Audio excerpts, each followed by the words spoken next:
Rasul pun memerintahkan kita mempelajari isi Al-Quran kepada manusia. Bukan dari buka aplikasi, bukan itu kemudian merasa udah saya nggak butuh guru. Ya seperti yang kejadian itu, orang nggak butuh guru kemudian dengan bangga baca alif lam mim. Alama. Nggak butuh guru dia. Itu kan tulisannya alama. Betul apa betul? Tulisannya alama. Padahal itu bacanya alif lam mim, bukan alama. Nun dia baca nah. Yasa. Yasin dia baca yasa. Kenapa? Dia nggak butuh manusia. Dia butuhnya hanya Al-Quran. Dia bisa. Buktikan ya, saya nggak akan banyak ngomong lagi, sudah cukup. Ya, coba yang punya aplikasi terjemahan Al-Quran, saya akan tunjukkan. Nih, apapun, silakan dibuka yang punya aplikasi terjemahan Al-Quran. Ini kalau lagi lelah matanya nggak jelas. Udah dibuka aplikasinya? Coba dibuka surat apa namanya?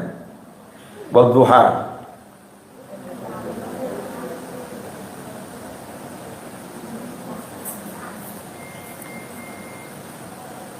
Ya, surat Wadduha.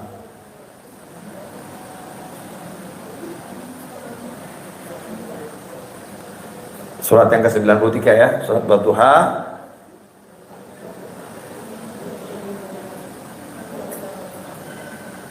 Ayat yang ke-7. Wadduha ayat yang ke-7. Coba salah satu ibu guru yang di sini baca terjemahannya. Ada mic enggak di situ? Pakai mic coba biar masuk. Terjemahannya coba dibaca. Ini ya, orang yang belajar Al-Quran tidak lewat manusia, tapi lewat aplikasi dan lewat mushaf terjemahan. Coba baca ayat yang ke-7. Artinya aja. Dan dia mendapatimu sebagai seorang yang bingung, lalu dia memberikan petunjuk. Ya. Jadi Allah mendapati Nabi Muhammad SAW sebagai orang yang bingung. Jadi Nabi bingung. Sejak kapan Nabi bingung? Ini kan ngeri kalau orang belajar Al-Quran dari terjemahan. Padahal wa wajadaka dhalan fahada, itu bukan seperti itu. Dhalan artinya sesat. Di terjemahan yang lain diartikan dan dia mendapatimu sebagai orang yang tersesat kemudian memberikan petunjuk. Ngeri atau enggak ngeri? Orang menerima langsung, Nabi pernah tersesat, ngeri kan ya? Karena dia belajar dari terjemahan.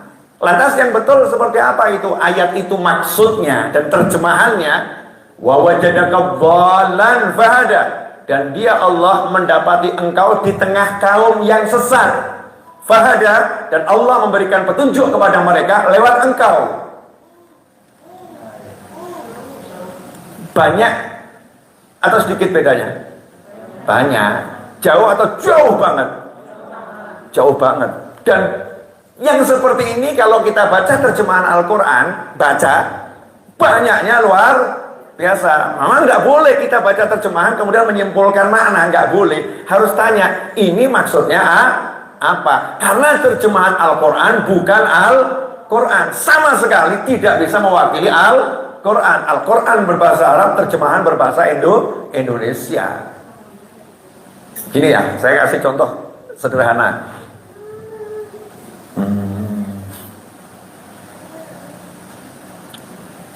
Coba terjemahkan mumet dengan bahasa Indonesia. Mumet aku, pusing aku, gitu kan ya? Itu padahal mumet sama pusing kan sama ya. Tapi rasanya beda atau sama? Beda toh? Kalau mumet tuh rasanya gimana? Spol gitu ya. Pusing yang luar biasa. Namanya mumet. Betul kan? Gelo sama kecewa lain. Saya kecewa sama dia, aku gelo banget beda ini. Gelo itu rasanya lebih dalam. Ini baru saya kasih yang artinya itu sama. Ternyata bahasa Indonesia itu tidak mampu menerjemahkan dengan memuaskan bahasa Jawa, apalagi bahasa Arab. Memang punya keterbatasan, bahasa ini punya keterbatasan dan itu disadari. Makanya kita nggak boleh belajar lewat buku, nggak boleh, harus lewat manusia. Buku ini diperlukan sebagai panduan, bukan sebagai rujukan utama. Makanya kalau ditanya peran guru dalam kehidupan dunia akhirat tak tergantikan oleh apapun. Guru harus ada. Nggak ada buku nggak masalah, tapi kalau nggak ada guru itu masalah.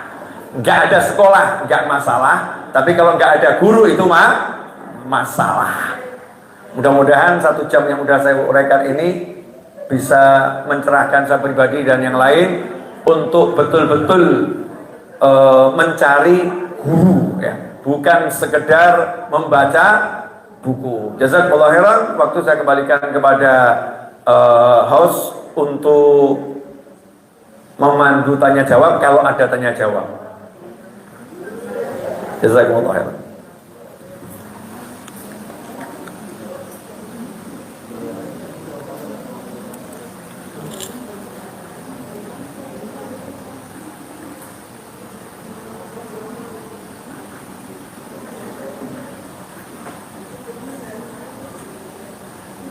Masya Allah, tabarakallah. Terima kasih Habib untuk ilmu di siang menjelang sore ini, yang mana inti dari kajian ini bisa kami simpulkan. Siap.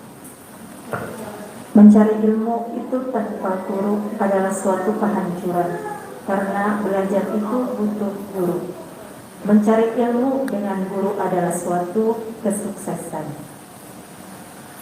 Demikianlah kajian tausiah hari ini.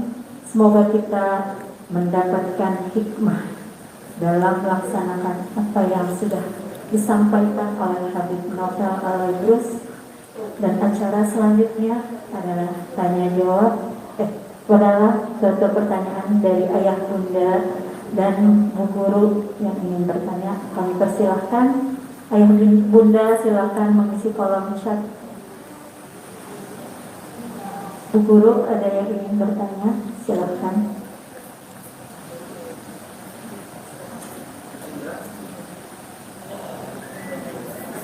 Ya Bapak, silakan.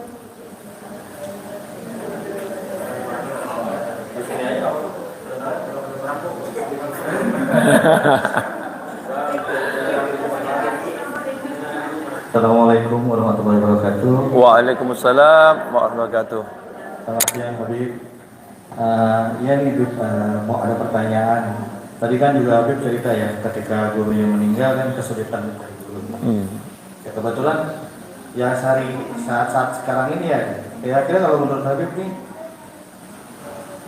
kan guru sekarang ini kan banyak ikhtilaf ya Habib, bina rumah nih, banyak ikhtilaf gitu. Kalau menurut Habib sendiri nih, ciri-ciri yang bisa kira-kira nih, tetaplah kita kan, apalagi saya sendiri, ya butuh lah berguru gitu, butuh nyari ilmu gitu kan, nyari guru juga gitu ya Habib ya. Kira-kira kalau misalnya untuk kita kan beda-beda nih sekarang ya, apalagi makin biasa gitu. Ustadz-ustadznya gitu banyak banget, ikhtilafnya udah makin kelihatan gitu kan. Nah buatnya biar yang cocok buat kita tuh emang pasti kan beda-beda ya. Saya sama temen lain bisa beda gitu.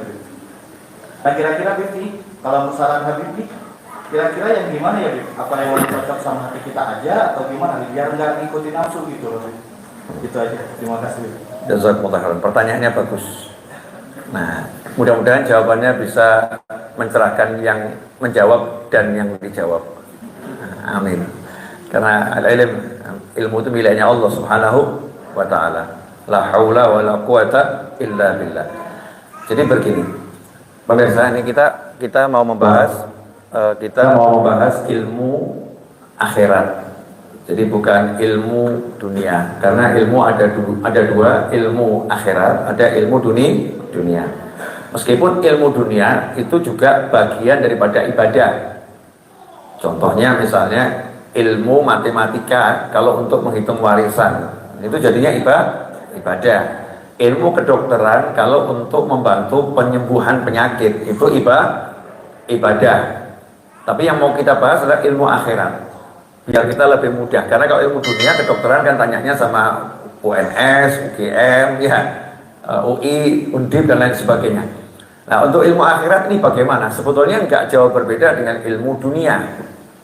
Kalau ilmu dunia kita mau tanya, saya mau ke dokter gigi, tentu nomor satu kita tanya, ada nggak surat izin prakteknya? Surat izin prakteknya dokter ada atau tidak? Kalau ada surat izin prakteknya, nomor dua kita nanya, ini dokternya kira-kira lulusan dari universitas mana? Oh, universitas itu memang ahli dokter yang terbagus jebolan sana. Wajar kalau kemudian kita pilih dokter tersebut karena satu, dia punya surat izin, yang kedua, karena memang dia dari universitas urusan dokter gigi. Memang udah ternama. Yang ketiga, kita lihat pengalaman pasien. Kerja dokternya bagus enggak ini? Oh, ternyata kalau kita masuk ke aplikasi itu makanan online tuh ya, kita pesan makanan kan ada tuh kan bintang 4,4, oh ini 4,7, oh ini 2 ya. Kalau 2 jangan. Kalau 2 ini berarti memang belum teruji bagus. Tapi kalau 4,4, 4,5, 4,7, 4,8 atau bahkan 5, berarti ini banyak orang yang udah mengatakan ini memang dokter oke. Kerjaannya bagus, biayanya nggak mahal, misalnya seperti itu. Wajar kita pilih dokter tersebut.